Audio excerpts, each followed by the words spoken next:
What's up, everybody? Derek Jonhson here. Some know me as Rattle Trap 1776. That's in military and what I do with what's going on in the country right now. But tonight is a music podcast, and this is for all the independent songwriters and artists out there. I think it's just as important as what's going on with the world today. While the swamp is being drained out of D.C., it also needs to be drained in Nashville, Tennessee, because it is full of nothing but DEI and woke trash. And all they do is deceive you, the fans, with your emotions and play on emotions. It's not about talent anymore. It's not. And I know all the secrets. I have all the secrets. Now, I know people out there can think, well, how can one person have all the secrets? Well, because I'm the first person in country music history. I'm the first artist and songwriter in country music history to unveil how all of the secrets work, how a song becomes a hit. And it's currently in a #1 best-selling book, The Royal Flush of Country Music. So it's a #1 bestseller for a reason. Now in here, it teaches also etiquette, standard, and protocol if the system ever comes back to where we have good people in the system. But it's very important for one reason, for fans and also other artists and songwriters out there that you think you're dreaming. It's not a dream. Country music is not a dream. I can go ahead and tell you right now. You can't dream this and move to Nashville and then make it happen. All right, you can't make a record label sign you. You can't make a publishing company sign you. And you can have all the talent in the world, but if you don't like it, if they don't like you, and if you don't want to do anything dirty, and you can't be bought or compromised, also manipulated and twisted, you might as well stay at home. Stay where you are. All right? So it matters for one reason, integrity. That's the first thing straight out the gate. The other thing is, like I just said, it's not about talent anymore. It's all about, can you be bought? All right? Now, you still have to have a pedigree of, can you sing? Can you carry a note? And also, can you write a little bit? But for the most part, 98% of all your record labels are DEI, woke, liberal trash. All the people in those positions. The ones that are conservative, they play along, right? They play along. They play the game, as the saying is. So I've got some notes here, and I'm going to follow this. So that way I stay on track. So everything I always hear when I'm around and about and different things, when I'm talking to young independent artists and songwriters, the first thing you'll hear if you ask them, hey, what are your goals? What are your ambitions? They want a record deal and hit songs. Well, that's the two most common themes to country music. That's all music. And it's like the Elvis Presley saying, right? Without a song, the day would never end without a song. Well, the whole industry is about a song, right? Exactly. Duh. That's what we're here for. So saying you won't hit songs and a record deal, that's like saying you want to buy a vehicle with tires on it, with wheels on it. It should be expected, right, in this day and age. So that's the craziest thing you can say. Because I'm here to tell you, if you're a young artist and or songwriter, you don't need a record deal. You don't need a record deal to have Billboard hits, the top hits in country music. I have been on the Billboard chart without a major record label. It costs money. That's the whole secret to all of country music. Now, there's two ways to have Billboard hits. You get signed to a major record label, which is not going to happen for you, especially a lot of you out there with trash songs, not quality music, all right, which we're going to get to in a minute. The other way is like I did. 99% of artists and or songwriters, which are not artists yet until you actually have hit songs and you write them, you're actually a singer. So 99% of singers in Nashville have no idea that you can go around the major record labels straight to the chart. You're going to need money, though. And you're going to need a lot of money. And the odds of you getting a major record label, it ain't there. All right? And as long as the major record labels are scoring their number one hits in the same process of which they are still doing, then you need to know this system. And it's in your control, your hands, your control, because it is an internet thing, and you are the ones downloading, and you're also the ones streaming out there. Now, I know that they are skewing a lot of their numbers because I know what kind of people they have down the hallway. They got a lot of people skewing those numbers to make you think that these songs have millions and millions and millions of streams when it's no way possible. And here's why it's not possible. It's not possible because they're putting out song after song. It's about quantity now. It's not about quality. They're putting out so many songs that there is no way possible that all of the country music fans are able to stream all of those into the hundreds of millions. It's just not there. So if you truly care, and if you're a person of integrity, all of you country music fans, you will listen to how the system works, and you will start supporting artists who have quality music and are not bought and paid for by a system. So let's go back really quick. There are two ways that you can have a hit in country music. Major record label, which is, you might as well go to Alabama. Well, actually can't do it in Alabama yet. Go to Florida, Mississippi, and Texas and play the lottery. And you have better odds of hitting every single one of those lotteries on the same day than you do getting a record deal. Better odds. The second way is to go around the major record labels with certain boutique companies. But I can tell you right now, you're going to need on a minimum of $750,000 for one song to chart on Billboard Top 60. So if you, the fans out there, you have no idea this exists, you have no idea this operation functions, because I am the very first in country music history artist and songwriter who's unveiled this system. So you have a hall pass for a little while, but once you become aware of this, if you still support all the major record label signed artists, you're a hypocrite and you're a bigot and you have no integrity whatsoever, because you're being bought, you're captured, and you're controlled. You did not discover one single artist. Just because it comes over your Spotify playlist and or you didn't discover that. You were told to like it. You were captured and you're controlled. So all of you young artists, which are really singers, you're not an artist. All right?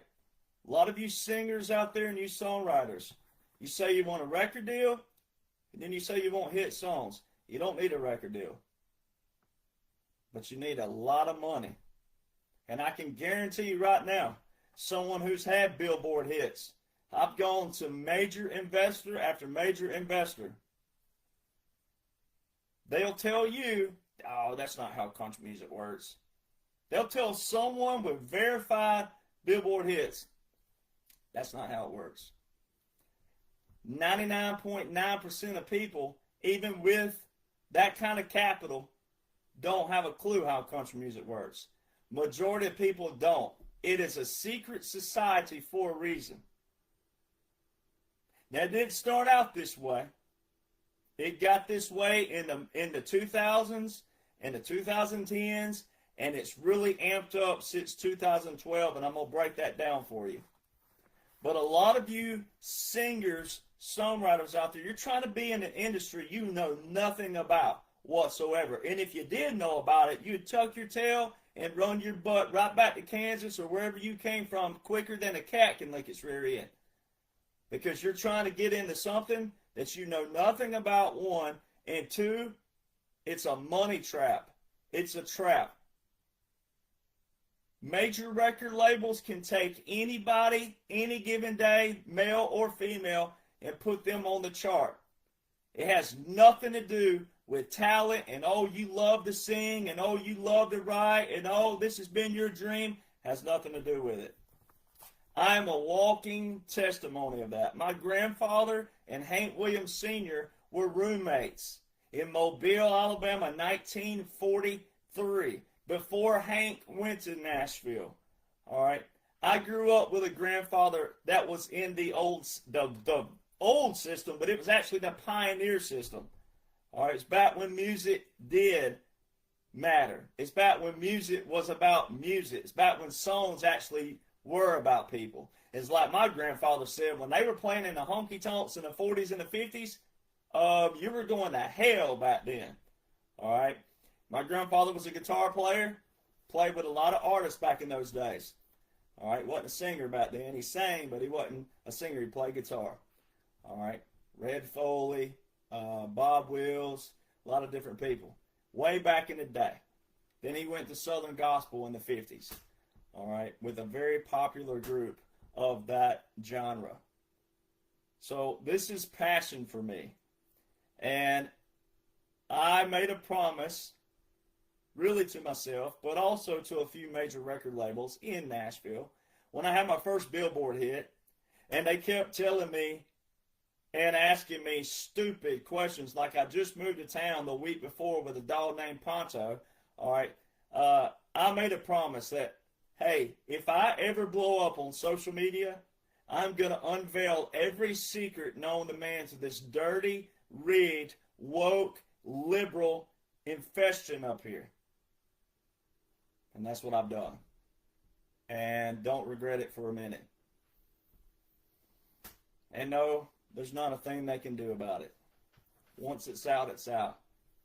Now, I love Ricky Van Shelton, who was a great artist in the 80s and the 90s, had several #1 hits.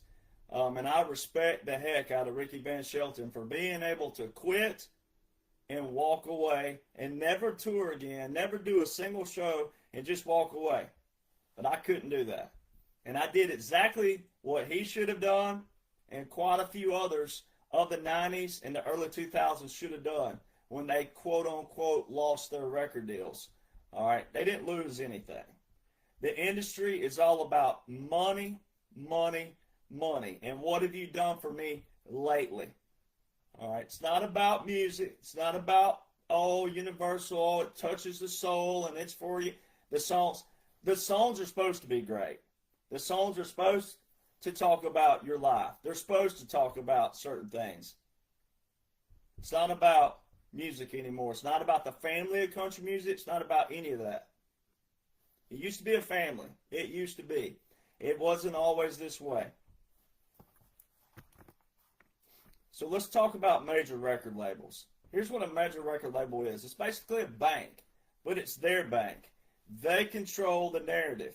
All right, major record labels. All right, 1990, hot country songs changed, and they made the chart. This is Billboard's doing, right? The Billboard chart, which is the top chart in all of country music. All right, the top chart. There's nothing past it. Once you have a Billboard hit, especially Billboard Country Airplay, there's nothing past that. And the chart that all the major record labels score most of their #1 hits on, and the way you discover artists, the artist goes through that first. The downloads chart, what they call the download chart now, that's not where they score their #1 hits on. They have some on there, but the majority of their hits come from Billboard country airplay. That is what the major record labels use.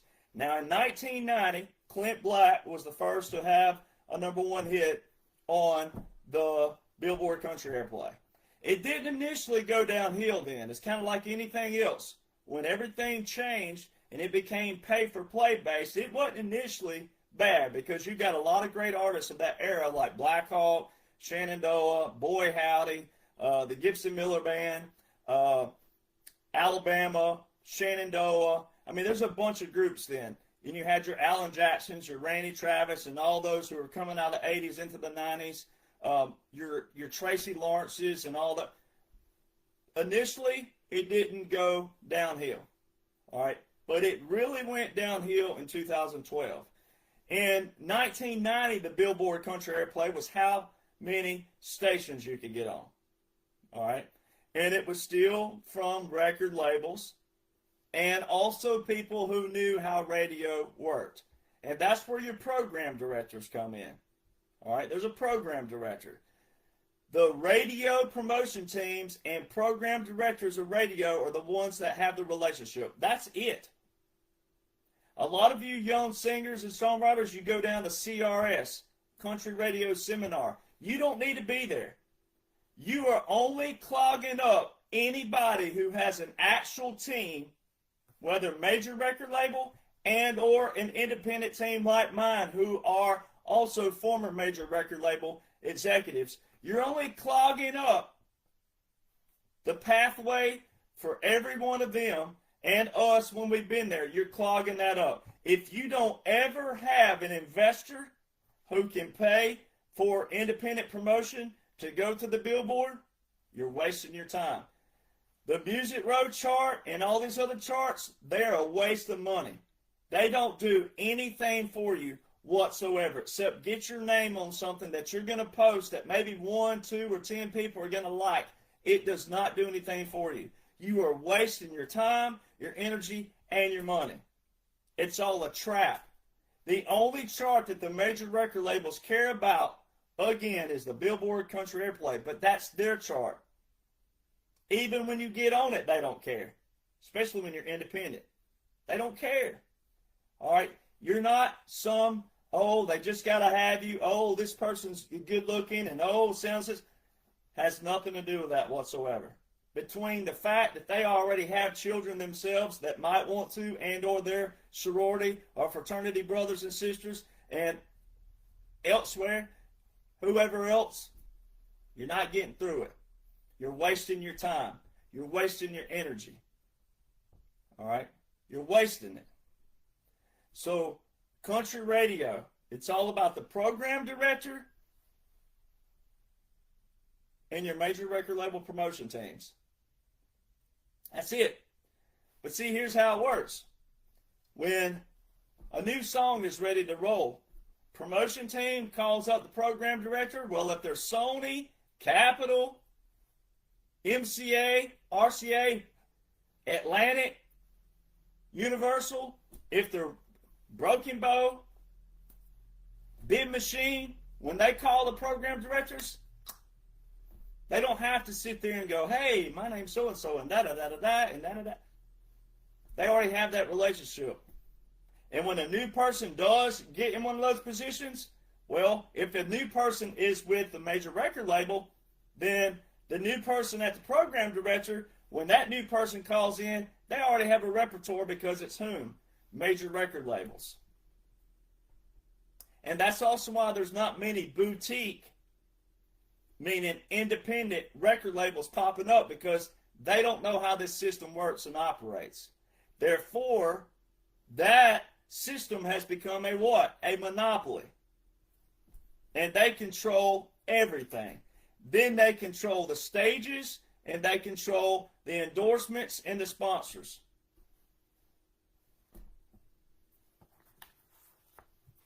That's how that works.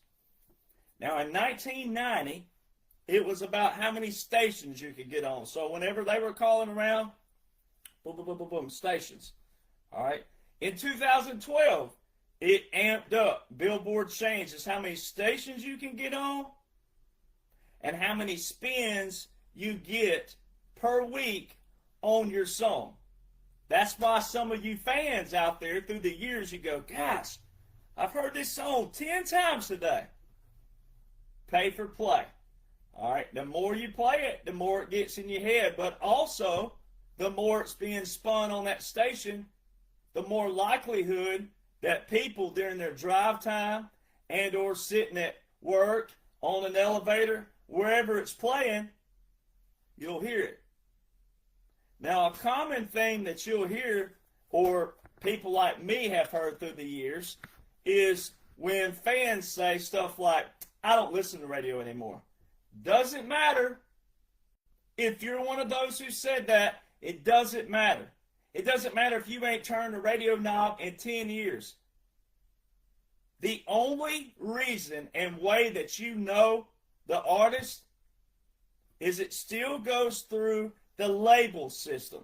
And right now, to this date, November the 13th, 2025, to this day, the label system, even with all the technology, all the streaming, all of the internet, even to this day, the major record labels still take an artist through the radio route before it ever comes to you, either via a playlist or a buddy or a friend tells you about it. It does not matter.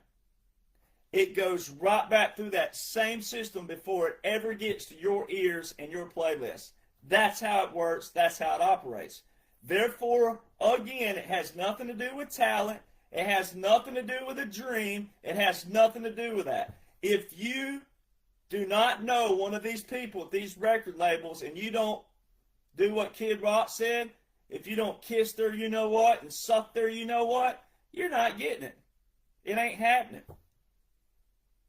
And then when you do bypass the major record labels, you better make sure that you have $750,000 that you can get into the top 20.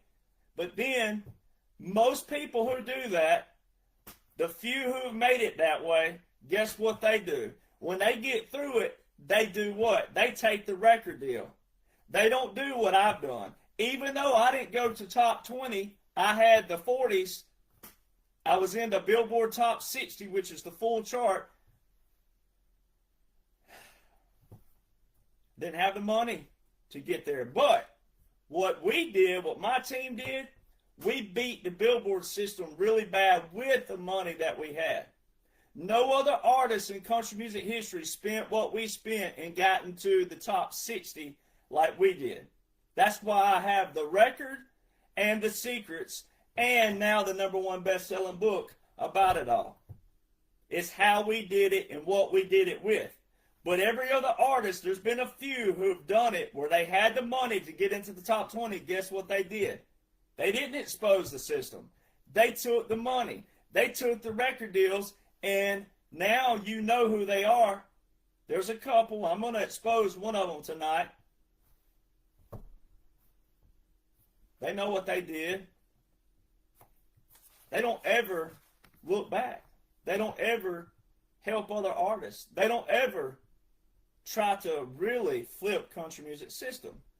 No, because their motivation wasn't that. Their motivation was to play the game and play the system, not be a real outlaw, not be a rebel, and go, you know what, I'm going to be the one that shows it all. Because I guarantee you, if I had a top 20, there'd be millions of people listening to me right now tell this secret, this system. Now, the cat's out the bag. All we got to do is keep people seeing this, and we can flip country music system back to where it's integrity, and it's really about the music, and the songs will be more quality, but they also wouldn't be quality to play on your emotions and play on your feelings and to trick you and deceive you like these people have been doing. 1990, 2012. In 2012, it became how many stations and how many spins. And then guess what happened? The money got dirtier. Obviously, because you're competing for two different kinds of slots right there. So in order to do what? In order to stay on top, you got to spend more money. In order to break through, you got to spend more money. And the market, the chart, is very volatile, right? because the major record labels are still controlling the major chart.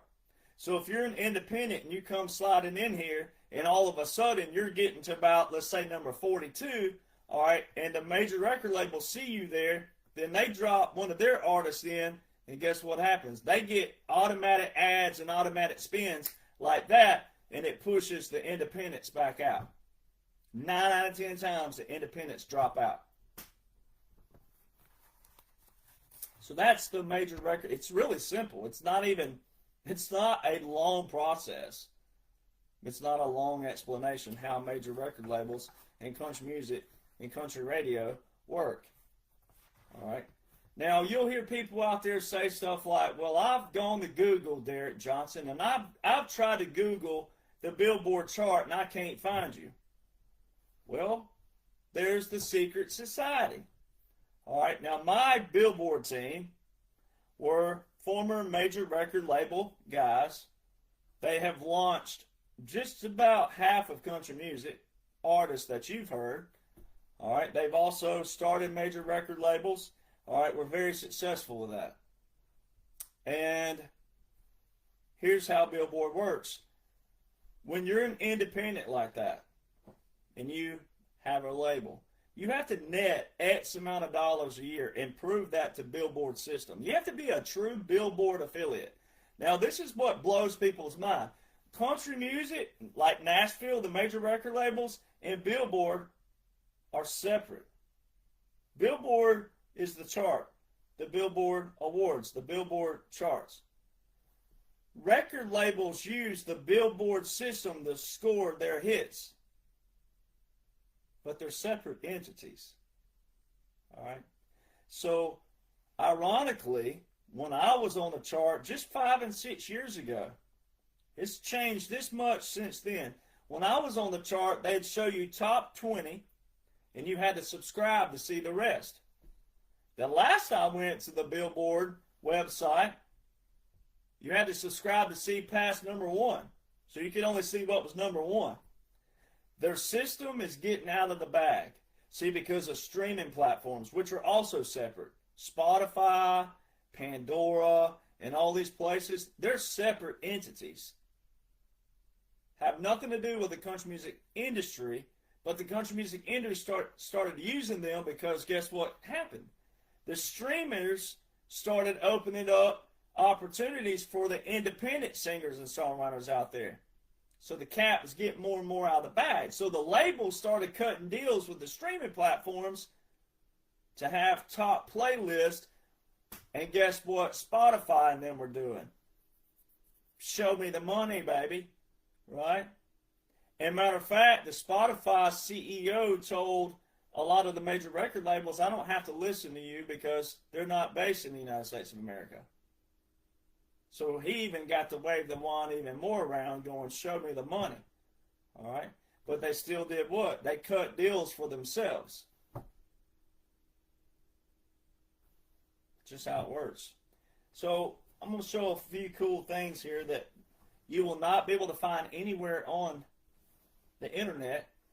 And if you were to ever find one of these on eBay, there's only about 8 in existence. This is what my Billboard team gave me when we had our first hit, and I'll show you my second one. This right here is a Letterman jacket. Full leather. This is an executive jacket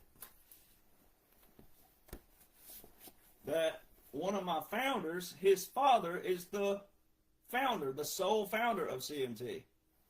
All right? Full everything. Stitching, big fit jacket. All right, Letterman jacket. There's nothing on the front, but you can see right here the inside. All right. This is an executive jacket. You won't find another one out there. Now that was my first Billboard, and this is my second one. And this is hilarious because a #1 hit songwriter that I've written with, we were out one night and I ran into him, and he goes, man, where'd you get that jacket, bro? I ain't never seen one like that. And I've been here for 20-something years, and I know his #1 hits. And And this was so much fun to be like, you know what? They only give this to hit writers, my friend. You won't find another one like it. These were only given to about 4 people in the executive office, meaning the CEO, the CFO, COO, like that. Full letter. BMI is a publishing rights organization where they track your hits all over the world when you have a hit. All right, you're not going to find those jackets anywhere. All right, and if someone else did get rid of theirs out there, there's only like 8 of CMT in existence, and the BMI, I think it's like maybe 7, somewhere there. So, you know, I love things like that, and that's what I preferred. So, you know, then we also celebrated a whole lot of other ways out on the town and having some 5-star meals and things of that nature. So, you know, all that matters is that I have all the emails, I have all of the records, I have everything. All right, so it doesn't really matter what you can and can't prove, except that I have the #1 best-selling books, and there's names in here that I wouldn't be able to use unless I was able to use them. So that's what matters. A lot of people don't realize you can be sued off your rear end for saying you worked with someone that you didn't work with. A particular person out there, whether you like them or not, doesn't really matter. That's a world superstar. World superstar. I have on my resume. All right. Now, I was a peon when I worked with a company that worked with them, but it doesn't matter. This particular person had, I don't know how many, I think 100 attorneys sweep the internet trying to find people claiming that worked with this particular person. And guess whose name did not receive a cease and desist? All right. So, a lot of you need to take heed, you singer and you songwriters out there. All right. The chart is hidden on purpose. 1, they are afraid of their system being exposed. That's the first thing. And then 2, you know, for the integrity of the system, when it actually had good people inside of it, well, that's the whole point of it. It is an elite group once you reach that place. When you have been proven as a singer and a songwriter and or both. All right, but it's not that anymore. All right, so like, let's just call one out right now. Zach Top. Zach Top, if you hear me, if you ever hear me, and your people ever hear me, you're trashed, my friend. All right, you're playing on people's emotions. All right, you paid $750,000 to go to the top of the chart. Bravo, you made it. But guess what you didn't do? You didn't do what you could have done. You didn't flip country music around. You didn't do that. All right, $750,000 for one song, ladies and gentlemen. Let me remind you, one song, $750,000. Zach Top. But guess who's on the discography? If you go look at the songs that he's had, guess who's on it? Hit songwriters. So it's deceiving all the fans out there thinking that Zach Top had all these songs that he had written and oh, he's this great singer, songwriter, guitar player over here and oh, someone discovered him and oh, we got to get this guy a record deal and get him on radio. No, it's not like that at all. Paid $750,000 for one song, and guess who the songwriters are of the song? Hit songwriters. Already established songwriters. So it has nothing to do with talent and, oh, we got to get this girl, we got to get this guy. Nothing to do with that whatsoever. The other thing is this. He's not the only one. I personally know Lainey Wilson. All right, Lainey Wilson. And there's a few others we can name, but how come these people, when they get a record deal, they were once someone like me, right down here at this level, all right, They were going around writing with all these different writers in town, right? And they had their little cliques and their little buddies, and they found the writers that worked with them and worked also, meaning meshed well with their writing skills. How come not a single, listen to me, how come not one single artist, singer, that gets a record deal and or has a hit like Zach Top did it, how come not one single artist ever vouches for their other friends in their friend group that they just left? How come every single one of these singers gets a record deal, has a hit song, hits the award shows? How come they're all bought out? How come every single one of them stopped writing and all of a sudden, guess what's on their discographies? Hit songwriters. Now, occasionally you'll see a Morgan Wallen, a Luke Combs, a Lainey Wilson, and I think Megan Maroney, and some of them. You'll see their names on the discography, but guess what's beside them? Anywhere from 3 to 6 other hit writers. Well-established, signed hit writers. Which brings me to my next point. I call it the farm. That's where the biggest secret of country music is right there. If it takes 3, 4, 5, 6, 7 songwriters to write a song, is it really about the song anymore? Is it really about this song speaking to your life? Is it really about a singer anymore? Is that singer really an artist? Look at the discographies. Look at them, ladies and gentlemen. Fans and also young singer-songwriters. Look at the discographies. People forget to look at the discography. It's not about artistry anymore. When you have a discography full of the same hit songwriters, it'd be different if there was a new name here and there everywhere. It's the same hit songwriters on every song, on every record.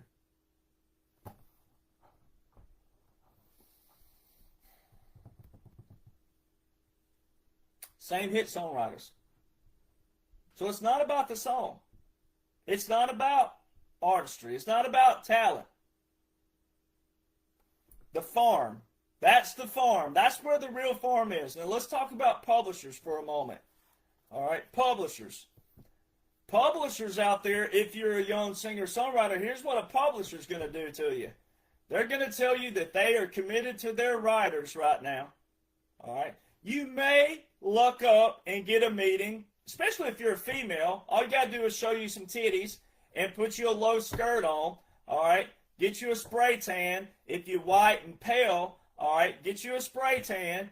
But if you already tan, low-cut shirt, short dress, 99% of the industry are males, all right? So you can probably, as a female, you can probably get a meeting to play for them.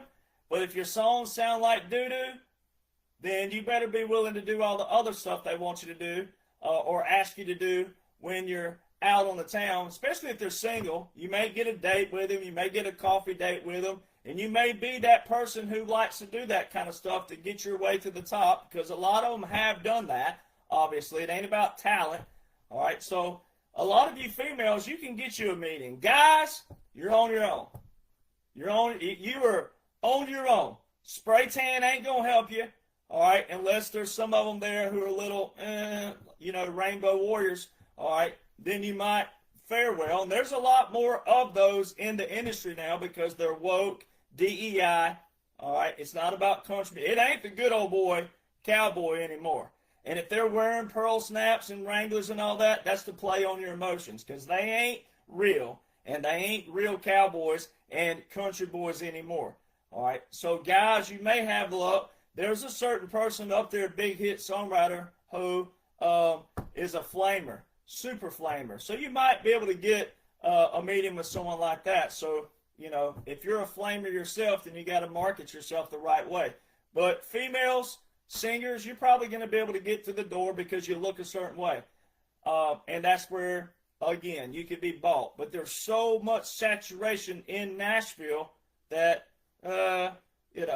So publishers are going to tell you, one, they're going to say, well, we're committed to our songwriters right now. And you go, okay, well, when's your next signing? If you know the questions asked them, they won't tell you that. And then if you get a hunch, then you might go send an email, phone call them, but you're not going to get their numbers. They're a secret society. That's another thing about it.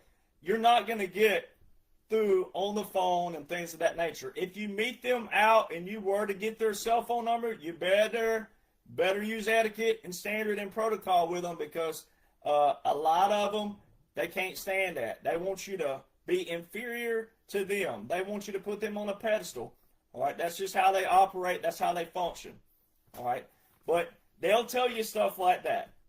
All right, they'll tell you we're committed to our writers and all this other stuff. Then you'll see in Music Row magazine a signing of a new writer just within a day, 2 days, 3 days, a week, a month of them sitting there telling you, which is a bald-faced lie.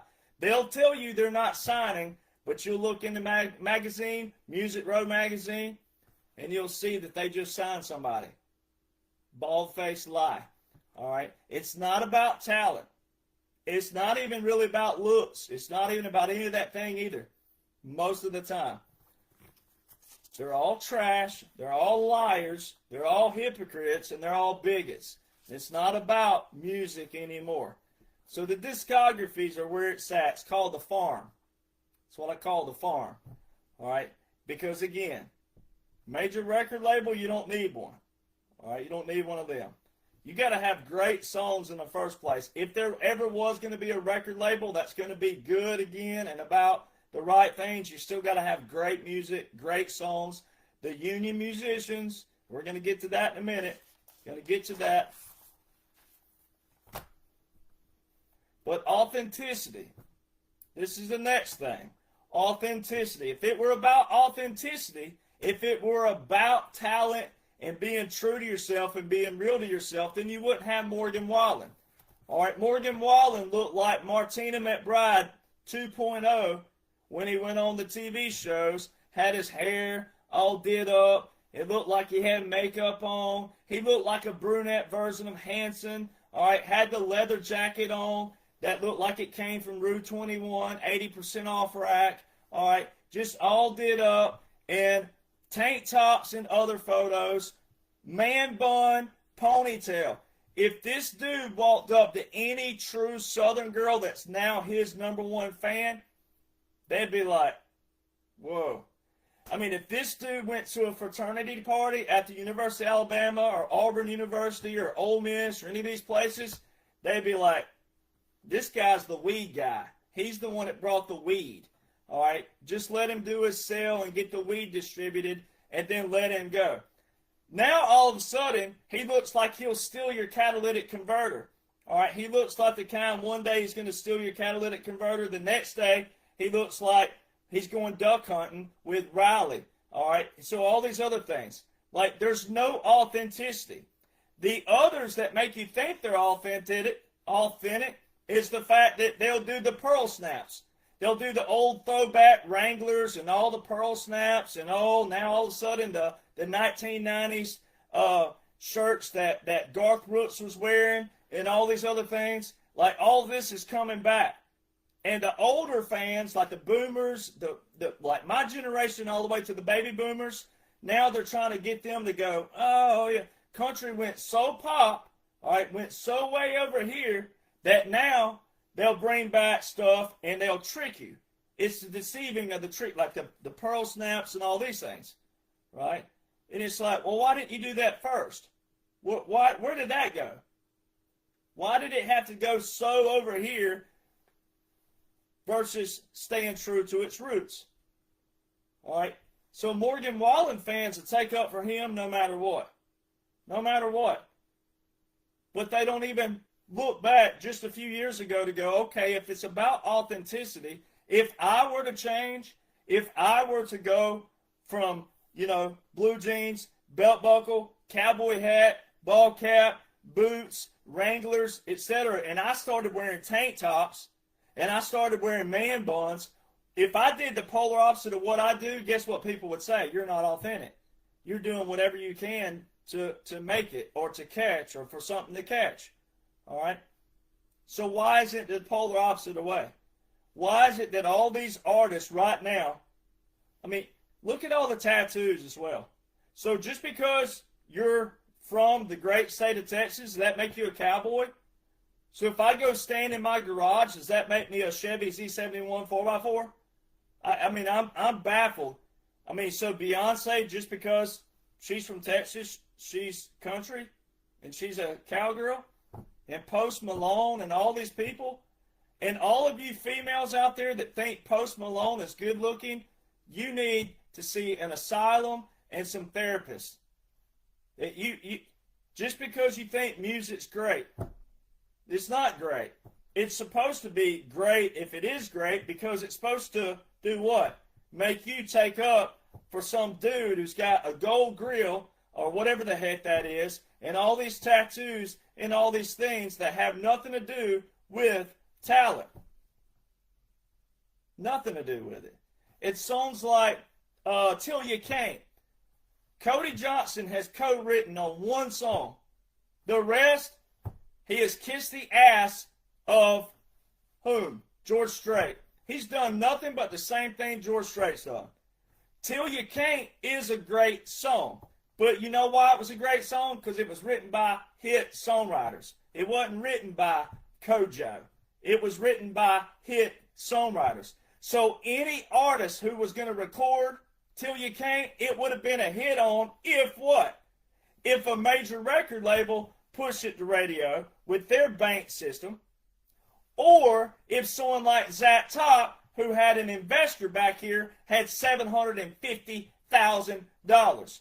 There are plenty great songs out there that you've never heard of by artists like me that are great songs through and through from top to bottom, especially artists like me who already have been through the system. I've had Billboard hits. I've had hit producers. I have written with 20 #1 hit songwriters. All right.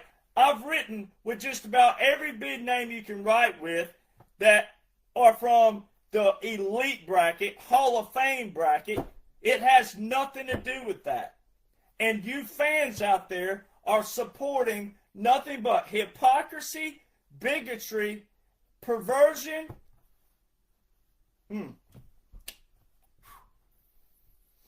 They milk you. They'll send you this way for a while, and it'll become so pop. Then all of a sudden they'll divert, and they'll put pearl snaps on, and they'll twist up the music, and then all of a sudden it'll sound country, and it does sound country, all right, and it'll be twangy, and then all of a sudden they'll bring you back down memory lane, but they're milking you because you're captured and you're controlled. And let me show you a great example. Mark Chestnut. Mark Chestnut, well, I'm going through the big D and don't mean Dallas. I can't believe what the judge had to tell us. Mark Chestnut. I loved Mark Chestnut. I loved his music. I loved his songs. I loved everything about Mark Chestnut growing up. But I have lost every bit of respect for Mark Chestnut because of what he recently said. And Mark Chestnut, I know you're trying to fit in.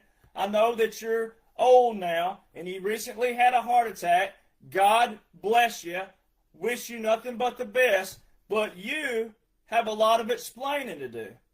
You have a lot of explaining to do. But you won't explain because you'll never see this. But Mark Chestnut said that Zach Top is exactly what country music needs. Now listen to that. Mark Chestnut, who didn't write his songs either, said that Zach Top is exactly what country music needs. Why isn't your son Casey what country music needs? See, Mark Chestnut is so confident that Zach Top, who spent $750,000 for one song to become a hit, for him to make all that money back, become a big name, all of a sudden be quote unquote discovered by all of these captured and controlled fans who think he's the greatest thing since homemade gravy, but don't look at a discography to see, oh wait, these are hit songwriters, well-established hit songwriters on this. There might be some kind of rigged system to all this, because where did he come from? How did he get there? And why all of a sudden is he the greatest thing since homemade sliced bread? Because of hit songwriters, The Farm, all right, and big money backing. So why isn't one Mark Chestnut putting big money behind his son, who is also a singer, who's been doing the Texas circuit? Why doesn't Mark Chestnut pull some strings for his son? He's only a country music legend with a lot of hits in the 90s, the 90s country legend. Why doesn't Mark Chestnut, Mark, why don't you put money behind your own son? Why don't you call somebody and pull some strings for your own son? Why isn't your son what country music needs? Why isn't someone who's already played the system, playing in the system, and ain't doing nothing but riding in the system? See, you're not promoting someone out there who's outside the system or beat the system. You're not promoting your own son.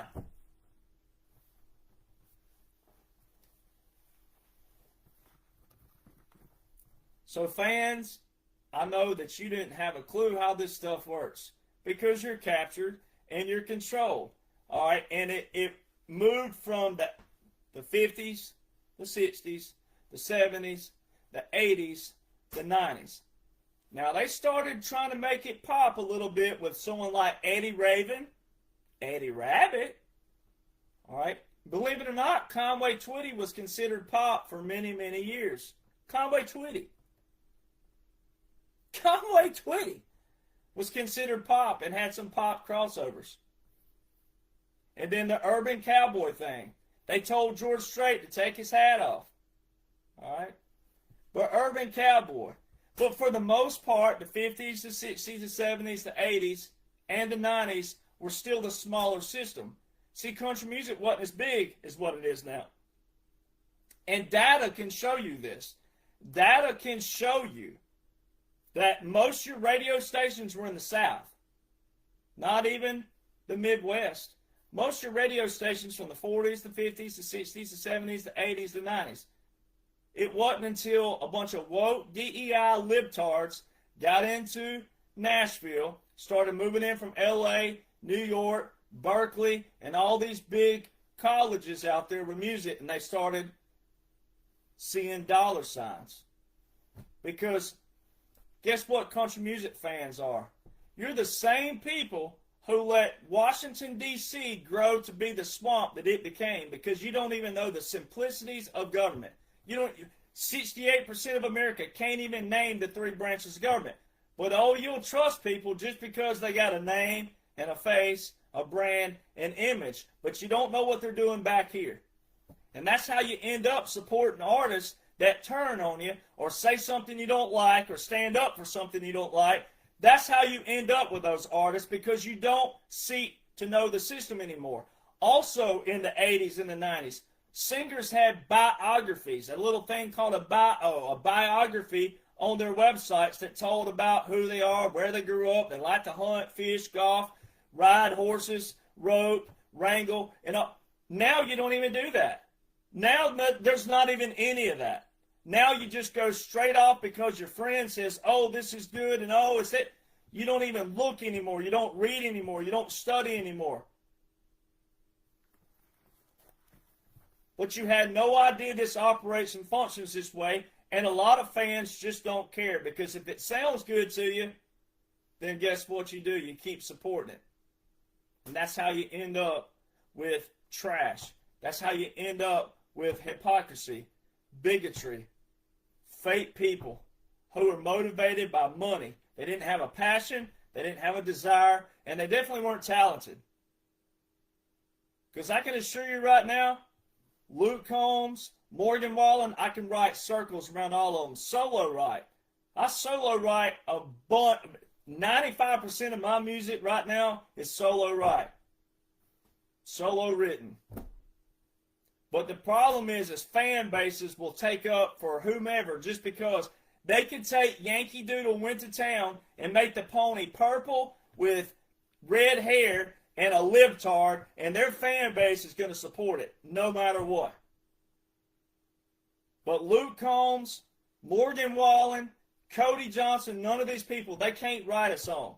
If they could, then guess what they would do? They would write to their fans. They would put out albums, mainly solo rights, but they don't because they have what on all their discographies? 3 to 7 writers each song. Hit, established, signed songwriters. It's not about artistry anymore. It's not about authenticity anymore. It's not about it.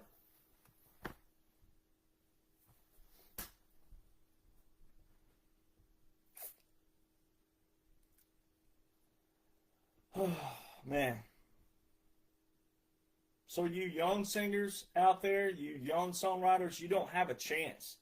You do not have a chance. You don't. You should, but you don't. There's only one way to beat this. There's only one way to flip this. One, we've got to expose all of the swamp of Nashville. You have to. All right? And if you can't afford a book, then you got to share all of these podcasts. You got to get the word out to people and see where their integrity stands.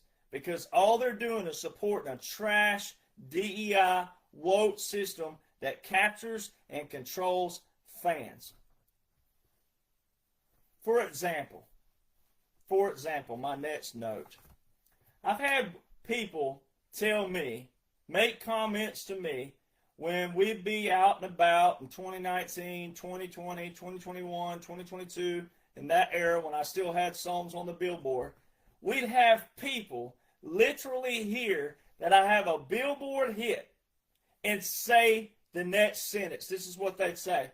Oh, you ought to go on The Voice. Or you ought to go on American Idol. I don't need The Voice. You don't need American Idol. When you have a Billboard hit, see, we have a disrespect these days for Billboard. Singers and songwriters, especially in Nashville, and also young singer-songwriters who are trying to make it, whether you're in Nashville or not, you have a disrespect and or no appreciation for what Billboard is and how big it is.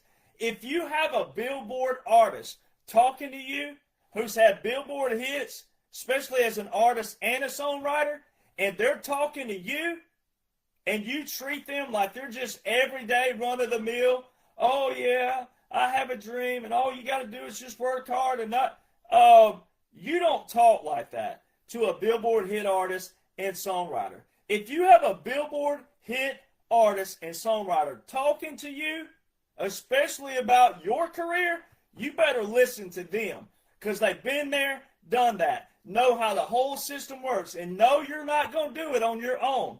It ain't how it works. It don't work that way.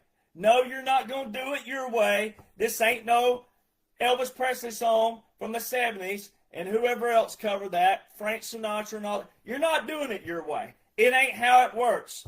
That's not how the system works. If you have a Billboard hit artist and or songwriter talking to you, you better be doing everything you can to be their friend, ask them questions.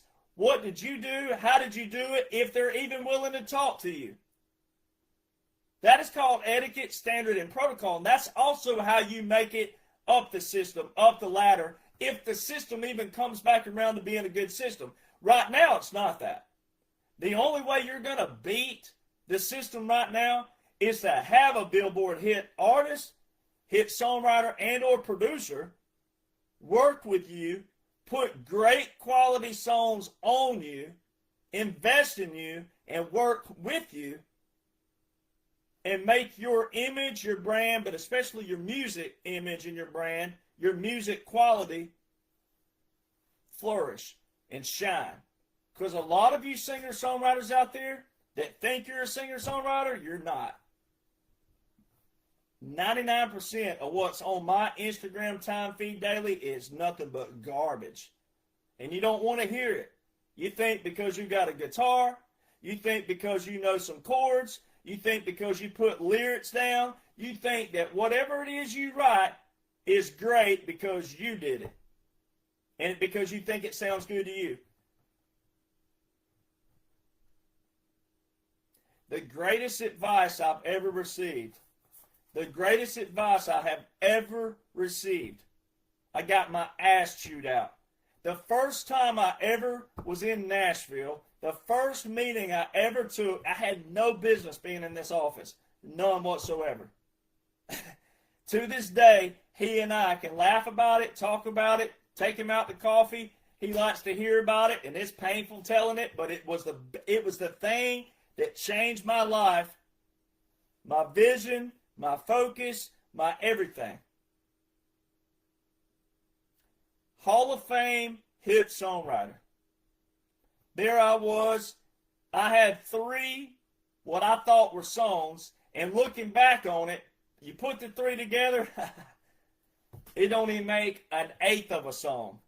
I don't even remember it now, really, the what I thought were songs. All I remember is back then I thought these 3 were songs, and they were garbage, trash. Garbage and trash. I found Luke Bryan's email, who was nothing but a songwriter back then. Nobody knew him. All right, and I found another email, and I'm friends with her to this day. She might be watching this, but found her email, hit songwriter, had a #1 hit back in the day with Luke Bryan that they wrote for another artist when they were both writers.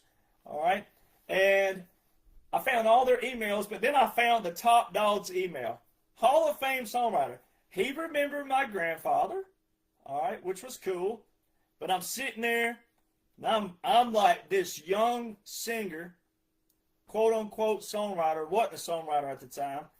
He's like, all right, play me some songs. What you got for me? I played these 3 things, and he was kicking his foot the whole time, and I'm thinking, oh, yeah, he must like this. Nope. He's like, well, Derek, this is a hard part of my job. And he's like, you know, this ain't about music in this town. It's a business. And he was like, the business is songs. All right. If you don't have a song, you don't have a hit, and you can't have a hit. But he was like, whatever you just play me, it ain't even a song. It ain't even music. And if that's how you write a song and you think that's going to be a hit, you need to get the hell out of my office. All right. He's like, Derek, I can pick you apart right now. I can tell how you grew up because you grew up a lot like me. I come from the same background as you. I know your grandfather and their history in the 40s and the 50s. And then he was like, church on Wednesday, church on Sunday. I know exactly how you grew up. I grew up just like you. You ain't ever been in no bar.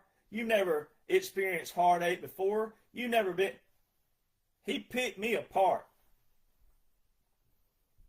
But it was all true. And it was all accurate. But then he told me something that changed my life forever. And he said specifically, he said, now, Derek, you may walk out of this office. You may become the greatest doctor on the planet, neurosurgeon. You may change lives here. You may be the biggest insurance guy in the country. You may be doing this. You may do that. You may do all these things.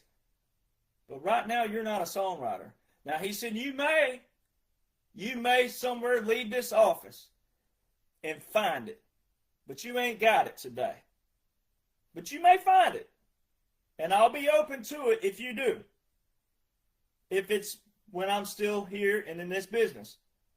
He said, you're welcome to come in and out of my door anytime you want, as long as you ask me questions that have answers that I can answer. They have to be good questions, though, about this industry. And they have to be legit questions about this industry. But if I gave you this whole Rolodex, this is back before cell phones, ladies and gentlemen. If I gave you this Rolodex, all right, good cell phones. If I gave you this Rolodex full of all these industry names and numbers, you wouldn't know what to do with them. You wouldn't know what to do with them. He was so accurate. And then he told me the greatest advice I have ever heard in my life. He said, Derek, if you don't have what it takes, there's nothing I can do to give it to you. But if you have what it takes, there's not a thing in the world I can do to stop you from getting it. Greatest advice I've ever heard in my life. If you don't have what it takes, there's nothing I can do to give it to you. But if you have what it takes, there is nothing in the world that I can do to stop you from getting it. That changed my life. I walked out of that office. I got an industry job after that. I didn't have one at the time. I got one. I saw him at a restaurant shortly after, and he said, I see you didn't quit and go home. I see you stayed in town. I said, yes, sir, and I'm going to figure it out. I became a runner for this company that I was working with a lot of major artists. I started going to his office, and I asked Luke Bryan, and I asked him questions when I got the opportunity, and another friend, Rachel, all right, and the rest is history.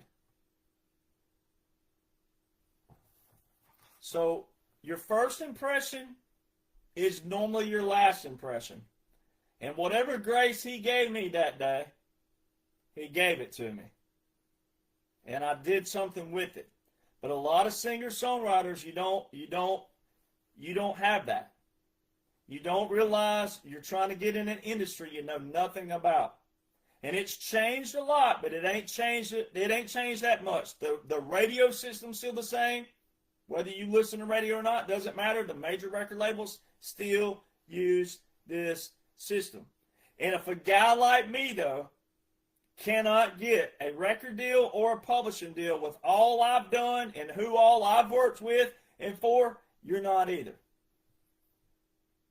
But until the labels are cleaned out and all these monopolies and all these other things, until then, fans, you control what you listen to. You control that, fans.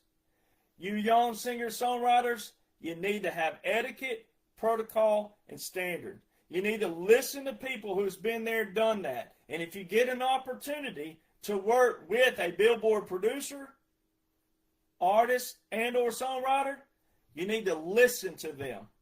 Take heed from them. We can help you so much, especially if they're willing to help you. But again, just because you can play a guitar or a piano, and just because you think you're writing something, just because you think you got something on paper, you think it's great in quality, it's not.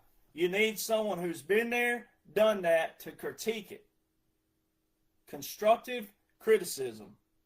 All right? Now, there's riffraff out there. I even have people who get on my pages occasionally, and they'll say something is trash and garbage. That's because they hate me somewhere else, all right? And they can't hang, right? So it's like this. A lot of you singer-songwriters, you cover songs. You're all over your page trying to cover Morgan Wallen and covering this and covering that, trying to do cover songs. You'll try to act the artist. They ain't looking at their pages. They're not looking at that. They got people who run their social media for them.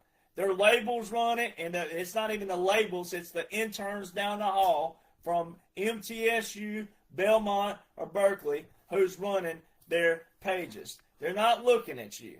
All right? They don't care about you. You're wasting your time if you're a singer-songwriter covering songs. You're doing what they want you to do. You're promoting that song every time you do it, even if you got one person looking at it, two person. Guess what that person's going to do, especially if they've never heard the song before? They're going to go look that artist up and hear the real version. All you are is a catalyst to send them over. You're a marketing walking billboard to send them over to that song, not you. So if you're not a songwriter but you're a singer, then you still need to be with someone who has hits, that's a producer, that can guide you, lead you. But not just any producer. There's a lot of people out there, they can talk the talk and all this other stuff. They can't walk it. They don't have this. All right, now this is politics here. It ain't really, it's government. But this is my #1 bestseller. Part 2 is a #1 bestseller. All right, so You got to be able to prove it. There's no way that I would be having books like this with the names that's in there if I didn't do what I did. So you got to have a producer that can prove it. That's the other key thing. Don't just get with someone just because. So how is it you can tell a great song from a hit artist, but you can't tell that your music and your lyrics don't match up? It don't add up. That's where someone like me comes in. All right, and I didn't need 60 number one hits like George Strait to figure out Billboard. All I needed was one, but I have two. But all I needed was one to find out, what? All my life, there I was, grew up with a grandfather, toured in the 40s and the 50s. There I was, I grew up when country music was still a family. It wasn't as super big. It wasn't what Barbara Mandrell sings about. I was country when country wasn't cool. It wasn't what it is now when I was growing up, when I was chasing that neon rainbow as the song goes. It was still family oriented, a lot smaller. It was getting bigger, but it was still a lot smaller than what it is now. And in the 90s, man, I had that dream. I had that dream. I had that dream. I had that dream. And then I get to Nashville. I worked in the industry, worked in it, and even when I worked at it, even with all the major artists and songwriters I worked with, they never told me this portion of it. They never told the secret. How a song goes from a pen, paper, now a computer, pen, computer, publisher, producer, label, radio. Or when you're a signed farmer, when you're a signed farm, when you're a signed songwriter, a lot of times now it goes from the writer and also unsigned songwriters who have all their publishing, but they have what? Hits before. Now they will go straight to a producer a lot of times, not even to a publisher. They'll go straight to a producer, play it to the producer, and the producer say, yep, I love it, we're going to cut it, and then the producer cut, then it goes to, then the publisher will take it, and if they're not with a publisher, then great. It's 100% of publishing, 100% of royalties, goes straight to them out of their portion. If they co-wrote it with someone, if it's two writers, then 50-50, 3, 33%, 4, you do the rest. You do the math. All right? So here I finally land a team. They found me because of a producer I had who had number one hits as a producer and a songwriter. My first producer. All right? They found me. These people are the people like back here. You would never Google them. You would never know them unless you know them. They are the secret system, but they're part of the good guys. My Billboard team are good dudes. They can't stand what the industry has done. They can't stand what the labels have done. So they love being able to beat their old system, their old colleagues. They're all from major record labels, but they're independent now. It took 30 seconds for one of them to ruin country music for me. My whole life I grew up. My whole life I chased this neon rainbow. My whole life I thought I knew how country music worked. My whole life, even working in Nashville, thought I knew how it worked. 30 seconds, one Billboard guy brought the whole house down. He's like, bro, money talks and bullshit walks. Like my dad always says, money talks, BS, it's all money. That's it. That's all it is. Money. But what many have done is they take so many artists all the time that it's like taking a water balloon and filling it with paint and throwing it up on the wall and seeing which one sticks. You may be the one that sticks, and you may have a top 20, top 30, whatever it is, but will you stay there? So a lot of these producers, they're producing so many artists now, they're just filling water balloons up full of paint and seeing which one sticks. They're not passionate. They're not doing it. They may say they're doing it because they love it, but they love it so much that they want more and more and more, more and more and more. And I'll never forget one of the hit songwriters that I did work with for a long time. He asked me one time, he said, Derek, would you rather have 5 big, massive hits that people know, that change people's lives, songs that talk to people, maybe got them through a divorce, a death, a hard time, rock bottom. Would you rather have those? Or would you rather have multiple #1 hits of all kinds? Which would you rather have? He said, I can tell you right now, when you have one, you're going to want two. And when you have two, you're going to want four. And when you have four, you're going to want 10. He said, it's always more, more, more. Especially when you start raking in the money. Then it won't be about the song and the lyrics changing someone's life. And so many of these writers, they're in a room daily. This is how the farm works. They're in a room. Fans, you need to hear this. These songwriters and these songs that you love, you're only hearing the ones that got cut. You're not hearing the ones that they wrote. They have written 5 songs a day, most of these writers. A day. They're writing 5 to 6 songs a day. Daily, weekly, monthly, yearly. It's not about, oh man, my dad told me one day, you're going to be an old man too. You're going to know it one day. You're going to know it. He said, you ain't going to shake your head anymore. You ain't going to be like, gosh, come on, Dad. Hurry up. Speed up. He said, you're not going to be in a hurry to go anywhere because there ain't nowhere you need to be that's going to be gone when you get there. That's the lyrics of one of my new songs. You won't be in a hurry just to go nowhere. No, there's nowhere you need to be. That'll be gone when you get there. One day you'll stare in the mirror and say, oh, Dad was right. And if you look a little closer, you'll see me through your eyes. You might wink, but you won't shake your head like you used to do. Because, son, there's coming a day you're going to be an old man too. Those are lyrics that matter. Those are lyrics from a real life that my dad and I had a conversation. That is what real song's about. That's what real country's about. That is what it's about. I solo wrote that. None of these artists are solo writing. 99% of signed artists don't even write their songs. The ones that they have on the discography that says that they're quote-unquote writing, look at the other hit writers next to them. They're established hit songwriters. So most of these people are just taking like a water balloon and throwing it up on the wall and seeing if it sticks. And it took 30 seconds, if that, for all of those years of what I called a dream and chasing that neon rainbow, just like that. And then, when we did take the song up, when we did put it up there, we didn't spend $700,000, Zap Top. We didn't spend $100,000. We didn't spend $50,000. My team and certain people with program directors made it happen for me, especially being a veteran. We set a record that has never been done before on the inside of the industry in country music.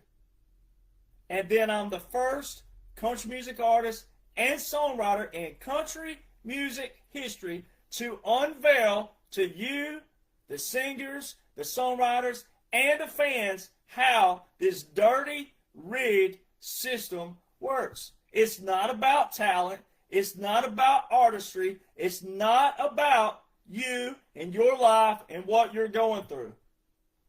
They are tricking you, deceiving you, playing on your feelings, and playing on your emotions. And all you're doing is supporting the farm of nothing but corruption, DEI, woke, mainly libtards, the ones who are conservative and actually care about life. They're being quiet, but they're still in a farm system, and they're not standing up for integrity of the very system they're in. And they're making peanuts on the dollar, especially songwriters. Streaming right now. Streaming is what you fans do. Streaming, decimal point, ladies and gentlemen, decimal point 0033 cents per stream.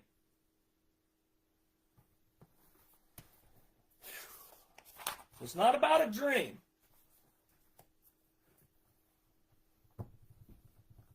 It's not about that. If it were about artistry and songwriting and talent, then every one of these singers that are signed would solo write some of their music, and they would co-write more. And they would also uplift other younger songwriters that they were friends with. They would bring in someone from their friends group along the way that they were cutting their teeth with when they moved to Nashville. They would reach back down and pick up and uplift other songwriters that are just as good as anybody else if this were about music, if this was about talent, and if this was about family, and if this was about friendship. Lainey Wilson didn't do it. Zach Top ain't done it. None of them have done it whatsoever. They all get in their little circle. Next thing you know, Lainey was with Jelly Roll and all these other things. Look at all this woke DEI trash that they have put on you, and a lot of you just take it.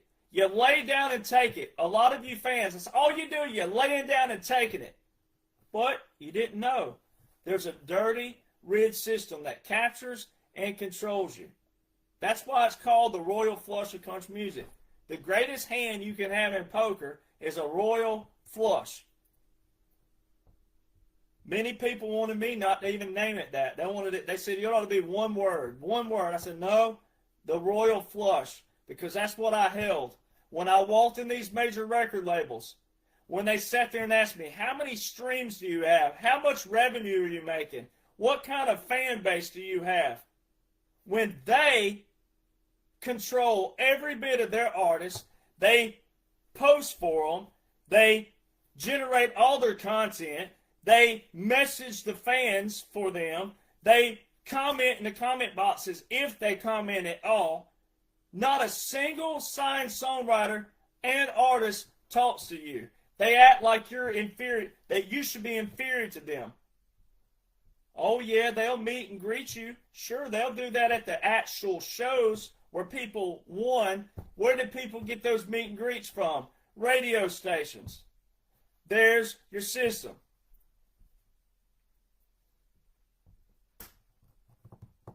So let's go back really quick to Kid Rock. Kid Rock got in a little squabble with Bruce Springsteen. Well, naturally, if you're a libtard, you're going to take up for Bruce.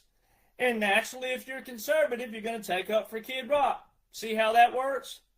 But what Kid Rock didn't do, and I like old Billy, but what he did not do was what he could have done.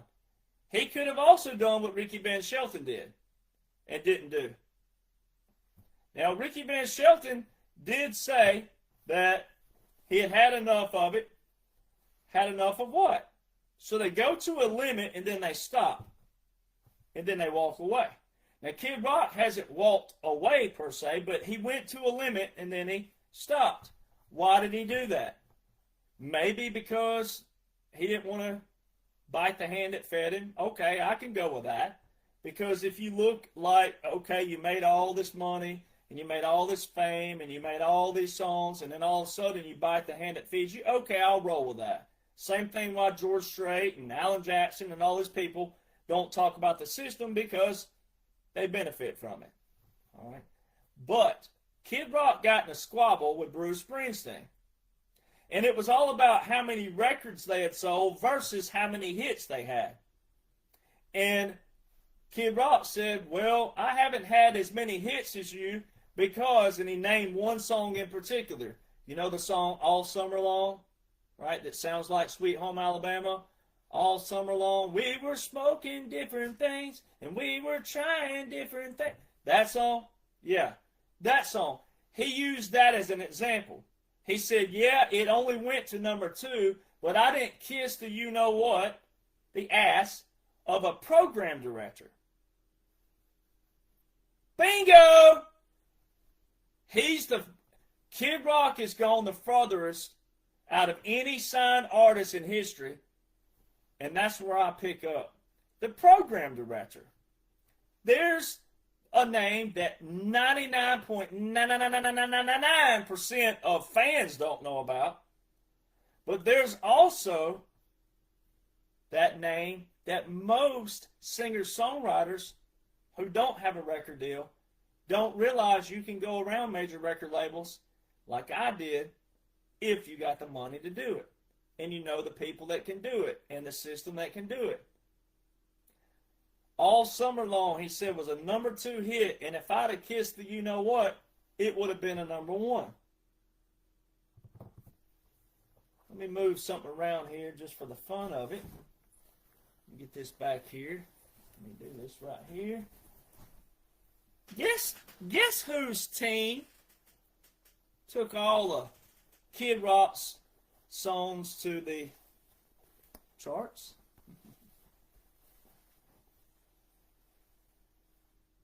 Kid Rock and Sheryl Crow. Same team. My guys.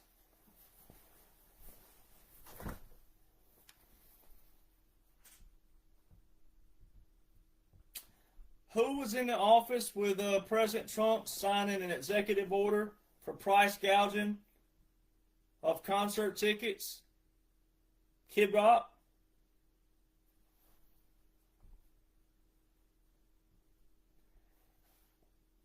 I was in a major record label in October of 2020.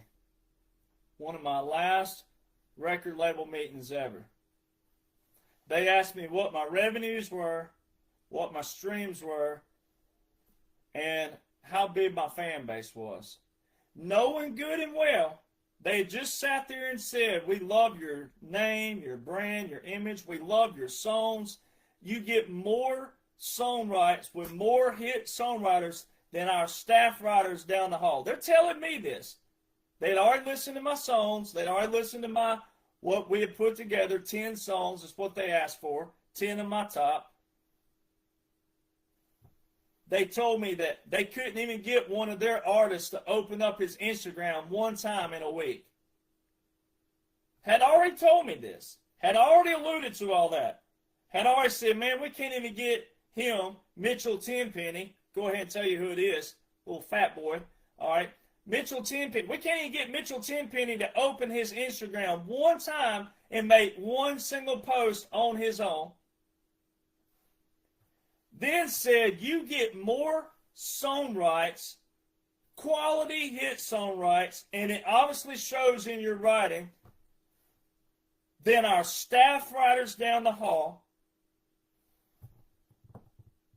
Love the fact I'm a veteran. At that time period, there was only 2 of us that were veterans that had Billboard hits in the last 3 or 4 years at that time period. All right.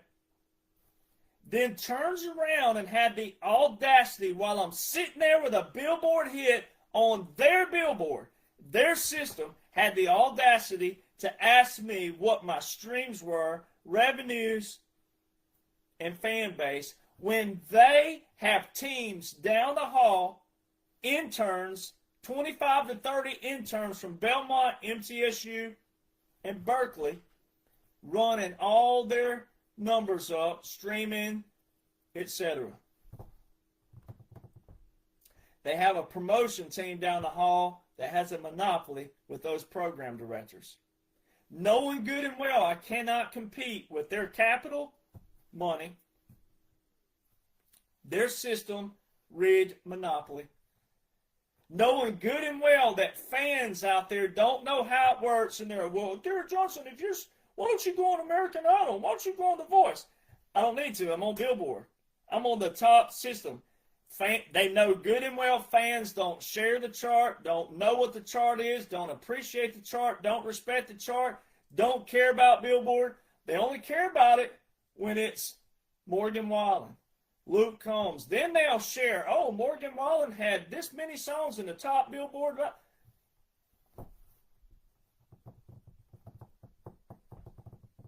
So I told that record label, I said, so help me God.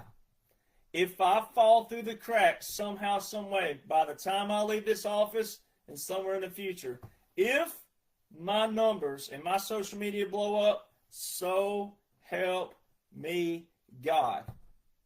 You will never see me again in this office or any other major record label until your system's cleaned out and it's about talent and songs and the songwriter and the artist, someone like me, until someone like me with the quality songs and producers I have and the team I have, of which you know all them.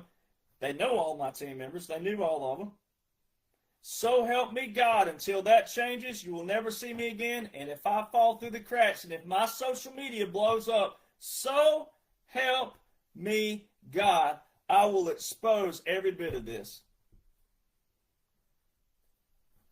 This is why it also ticks me off why a lot of my base don't watch these videos.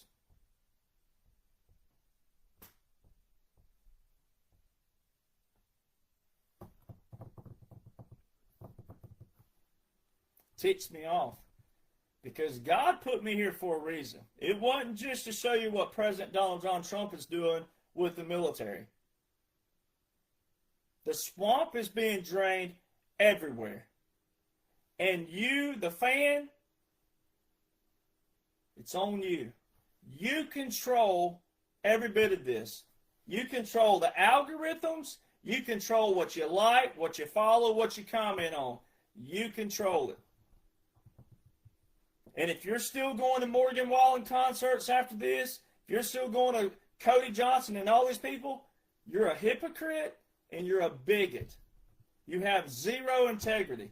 After you hear this, if you still support a trash system that is not about you, it's not about your family, it's not about your child's future, it's not about your little daughter or your son's dream, it's not about that. It's all money-based on the minimum. It's all perversion everywhere else. It's all woke DEI everywhere else. Especially all these half-naked girls now. All this trash, their legs spread open and standing on the stage looking like they just... Anyway. They play on your emotions. They wear certain wardrobes to confuse and to manipulate your children. The lyrics now all about cocaine and drugs and everything else under the sun. The other side over here, they'll put someone in there with the pearl snap-on and all this stuff and make you think that they're authentic and real. They're not. Look at the discographies. Look at the farm. That is the farm. It's all about the farm. It's all about the intricacies of the secret society and their little system to capture and control you. And you singer-songwriters out there that will be tagged on this video, all right? You need someone that's a Billboard hit producer, artist, and or songwriter to invest in you, to work with you, to invest in you and work with you. You're not going to make it any other way. And until you learn to listen to people who have been there, done that, who know what hit songs are, know how to write a hit song, and know how to produce a hit record with union musicians, there's a huge difference in you paying for a producer to track a session for you. That's not a master session. 99% of you singer-songwriters, you're paying for someone. They're going to tell you sound good. They're going to tell you look good. They're going to fit your little, what you call your little baby, on a piece of paper. They will make it fit because you're paying them. That ain't how it works. You're paying them to track for you. You don't want that. You don't need that. You need a hit producer and or hit artist and or hit songwriter to invest into you. That is true artistry. That is true music. And that's what I've been doing. I've been saying, all right, hey, artist, male and or female, here's what I'll do for you. I'm in a good position where I am in my life to go, hey, I will invest in you. I will produce you. I'll write with you and or for you. Depending on if you don't have what it takes There's no need of trying. All right? It's easy to see if you're a writer or not. But there's too many out there, they think because they sit in a room and you do all the writing, that they're going to get a cut of that. That ain't how it works. You ain't going to sit there and mumble one word and go, oh, dog waltz. Oh, no, that ain't how it works. All right? There's too many out there who try that. They want you, the hit writer, to pull all the lyrics, and they go, oh, I was in the room with Jonhson, he wrote it. No, or whoever else. And it always ends up being the hit writer who pulls all the lyrics, which, again, proves my point with the farm. I know good and well that 99% of the artists they're showing on the discographies that are signed ain't pulling those lyrics and those melodies. If they were, they'd be sending you some solo rights that they have on their own, and they don't. You don't see Morgan Wallen or any of them showing you anything that they solo wrote, because they're not even pulling the lines and the melodic structures in the rooms they claim they're in there with on their discography. So all you young songwriters out there, singers, you need someone to invest in you. You need to respect Billboard. You need to respect the Billboard chart, respect Billboard hit artists and or songwriters, because that is how the system works. That's the only way you're going to make it, is to set yourself up for success. Your first impression's your last impression. If you'll live with that and walk with that, then you're going to be successful when you start listening to someone who can help you.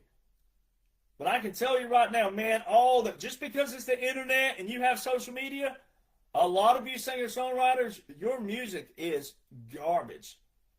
You may have your little friends from high school and a few from college that support you, but the algorithms prove otherwise. And if you're also paying Spotify, if you're paying a bot to run your numbers up, you're never going to get a record deal, even if they were and went back to authenticity and went back to integrity. They can see that. They can see that you're paying bots to run your numbers up, to trick people, to make people think that you have followers, and they're a bunch of Russian bots and people from Uzbekistan and all these other places. They can see that. This is called a system, a coding system. It's real simple. And we also can do it, artists like me can do the algorithm. I can do the conversion ratio of that. It's called a conversion ratio. I can tell how many followers you have versus how many spins you claiming you have. Ain't there. It ain't happening. So it's about quality, not quantity. And so what they've been doing, Morgan Wallen and a lot of these people, they've been putting out 30 and 40 songs per album because their system's being exposed. All right, it's being exposed by the streamers, not the intricacies of the system. I'm the only one that's showing the intricacy of the system. I'm the first, and it will only be that way until others start walking in behind me knowing, hey, ain't no one going to do anything to you. You're already blackballed. You're already blackballed. Straight out the gate. There are people I know in Nashville right now, they can get a publishing deal like that. I don't know what they're doing, what they're saying, but I know what they're really doing, though. Oh, I know. DEI, woke, liberal, no integrity. So if you're a singer-songwriter, I did this video specifically for you. Every one of you have the power to flip this system back around. But you got to start listening to people who know. You, singer-songwriters, have to respect Billboard. Again, you have to respect Billboard artists, songwriters, producers. You, the fans out there, you have a hall pass because you didn't know about this. You didn't know how this works and how it operates. However, it's out the bag now. #1 best-selling book, it's out the bag. It's out there. You have no excuses at this point to keep supporting the garbage, trash system that captures and controls you. You do not discover artists. You are told to like it. You are told to support it. You are told to come pay for this. Because if it were about talent, authenticity, songs, songwriter, then you'd support someone like me who writes 99%. What I'm putting out right now, 99% of it, I solo write. When I do co-write, it's with someone like Jeffrey Steele, Casey Beathard, someone who's a big #1 hit songwriter. Aaron Barker, all right, had 6 #1 hits, 5 #1 hits with George Strait alone. I have a song coming out here in the near future that I wrote with Aaron Barker. All right, you would support true artistry and songwriters. There's nothing wrong with co-writing, but when you need 4, 5, 6, 7, 8, 9 songwriters on a song, that's not artistry. That's a farm. That's a capture. That's a control. That's all it is. And when you live in Nashville, it's so saturated. Every night there's a songwriter round, and they'll have now about 7 or 8 rounds. Used to, when I was in town, it was only on Thursday, Friday, and Saturday night, and they'd have 3 or 4 rounds. Now it's Monday through Sunday. 6, 7, 8, 9 rounds. Everybody and their mama thinks you're a singer-songwriter. Just in Nashville alone. That's just Nashville. You're not. Just because you got a guitar, you know a few chords, and you can put some lyrics down, you're not. You know what hit songs sound like because you cover a lot of them. You don't study lyrics anymore. You don't study melodic structure. There's a lot of singer-songwriters now that they're actually getting over into licensing. All right, you're getting over and you're getting in some dangerous territory. Some of you singers, songwriters out there, you songwriters, especially you young ones, you're starting to take a lot of melodic structure that's time-stamped and signature to the T, and all you're doing is just changing the lyrics. You can get sued off your rear end for that. That's because so many people just want to be famous. You just want to be famous for all the wrong reasons. It's not about passion anymore. It's not about growing up cowboy anymore. It's not about being country anymore. Everybody in the dang mama thinks they're country. Now you can take a wrong turn down a dirt road, come out on the other side. Whoop, I'm a country singer now. I took a wrong turn on a dirt road. They don't know that. I can make them think I grew up on it. So you fans out there, you're supporting so much trash and so much things that's not authenticity. And your boy, Morgan Wallen, your boy, that's all you think.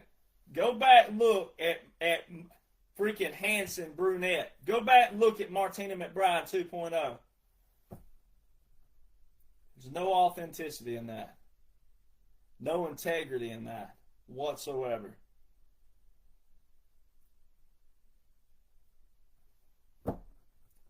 So, if you're a young singer-songwriter out there, if you're, 25 years old, 28 years old, whatever it is, you're barely wet behind the ears, you need someone to get behind you and invest in you. All right? You got a chance, but you got to have etiquette, standard, and protocol. You got to listen to people who know. Been there, done that. And if they're willing to work with you, listen to them. Shut your mouth long enough. We can still take back this industry. We can still get it back. And you don't even need the system anymore because we do have social media. But because we do have social media, you need to sound quality. You need someone who's been there, done that, to put the quality on you to take that system and say, hey, let's wreck their system, but you got to use the formula from the system. And there's a huge difference in union musicians. Every musician on my record in every single slot have played on multiple #1 hits, and they're union musicians. They're not paid for like track guys where it's cookie cutter. It's a master session. Master session. And every single slot, you're not going to get that anywhere else. Every single one of them know me. Every single one of them have known me for 20 plus years. Every single one of them. They will only get in a room with people who have hits and are proven and are part of the good side of the system. That's how that works. So we are tagging you because we can help you out, and we will invest in you. I will invest in you. I will work with you. But we ain't talking about no 75-year-old, all right, that you're hanging on to a thread, all right. This ain't that. You got to have marketability, all right. You got to look good. You got to sound good. You got to be able to pull people to you if you go out and play at an event.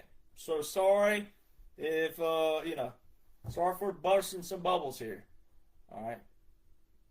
But you got to have a certain look. You do have to have a look. You got to be marketable. All right. You got to have a good sound or something we can work with. That's how that works. So, respect, appreciation. Two things that are missing in the world today. Integrity, etc. All right. But I know what I'm talking about. I showed you a few of my little gifts that I got for having my Billboard hits. But again, I don't need 60 like George Strait, and that's number ones alone. But I only needed one to figure out the whole thing. It ain't what you think. It's like the old saying, it ain't what you think, it's who you know. And I know a lot about a lot of things. And the good Lord allowed me to go globally viral. And I was given an opportunity to do what I'm doing. All right. And I got the credentials to prove it on the other side of things as well. And all I did was keep a promise. And I'm living that promise. And I will spend every single day showing every singer-songwriter how this stuff works. Until integrity is reinstilled there, and until all these people who are deceiving you, tricking you, lying to you, until they start walking a fine line, and it's about talent again, and it's about a lifestyle. Country music is a lifestyle. It's not a gimmick. It's not a stage act. It's a lifestyle. And it's time that every single one of you get back to that. And you have that control and that authority and that power.